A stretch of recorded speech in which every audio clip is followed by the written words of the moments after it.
Welcome back, everyone. Jim Langan, Hudson Valley Focus Live. Again, I'd like to thank those impressive young people from Arlington High School on the gun violence. They did a terrific job. And speaking of a terrific job, can't seem to get away from Jeff Beals, Democratic candidate, 19th Congressional District. And I know Jeff's been on a couple times before, but I wanted to check in. Jeff, how are you doing? How's the campaign going?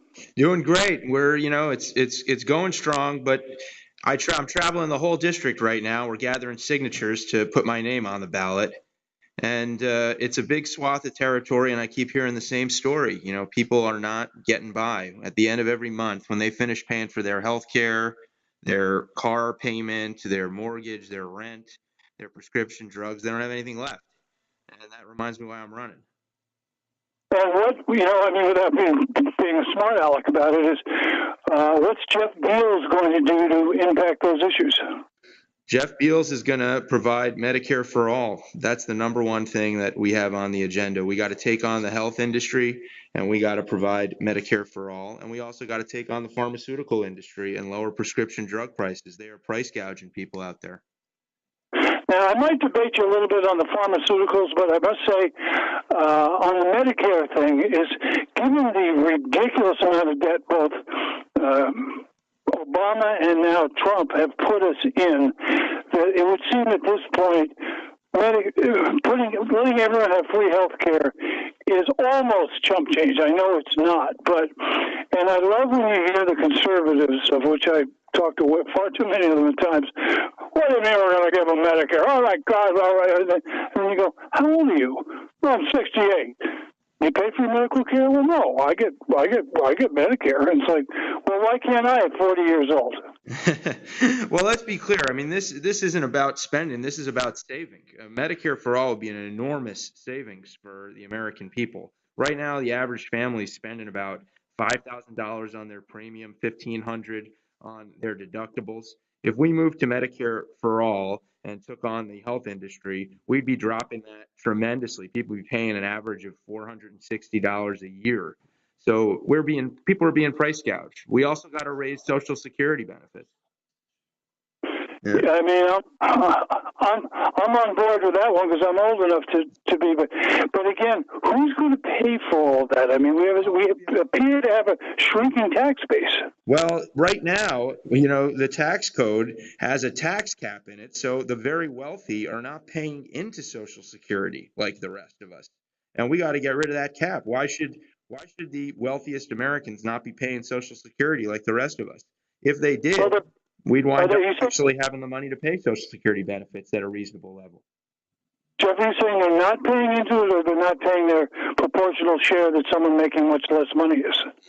No, at a point over about over $100,000 a year, I think at about $180,000 a year, people do not pay Social Security taxes whatsoever.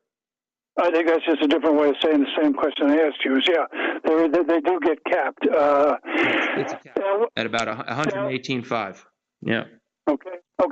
Fair enough. Good, interesting point, because you would think that if we're going to ask people to pay their fair share, it should certainly be contributing to the Social Security system, because they're going to get it back eventually. Exactly. I mean, that's what I'm fighting for. And, look, it's a weird system we're in, because things that are legal maybe shouldn't be. Did you follow how that guy, Martin Shkreli, the pharma bro, went to jail recently? Yes.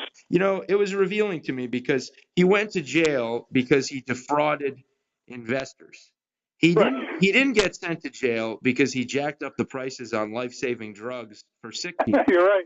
That's legal. That's just called business in America. And they care more about the investors than they do the people really impacted by it. No, you make a very good point there. But I think we've had this discussion before, though, Jeff, is that in regard to the pharmaceuticals, they're an easy political pinata to bash, because all the big bad pharmaceutical companies. Without them, Jeff, you and I'd be dying from cholera or have polio. I mean, you can't say they haven't made a tremendous contribution. One of the reasons some drug prices, and we could debate which ones and how you do it, are so high is to make up for the million drugs that they try to bring to market that are unsuccessful and the research and development costs. Yeah, well, the simple fact is this was not, it's fine for people to make a profit, but we have developed life-saving drugs in this country for a long time without it being a gigantic price gouging industry. The men who developed insulin didn't do it to make a fortune. In fact, they sold off the patent for it for $1 because they wanted to provide insulin to people with diabetes. The man who cured polio wasn't in it for a big profit margin. It's fine to make that fair profit, but it is wrong to do what's going on right now. Do you know our own health secretary actually went and raised by 300% the price of the insulin he was selling? This is Alex Azar, so he could boost his profits. People are dying because of this. Yeah, no, I get it, and it's.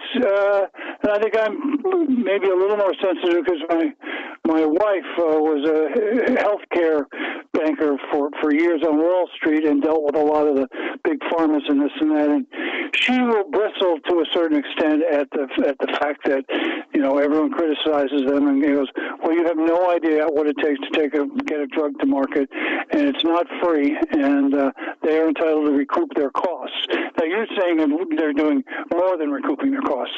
Absolutely, they are, and don't forget the National Institute of Health plays a huge role in the development of drugs, and that's our government at work.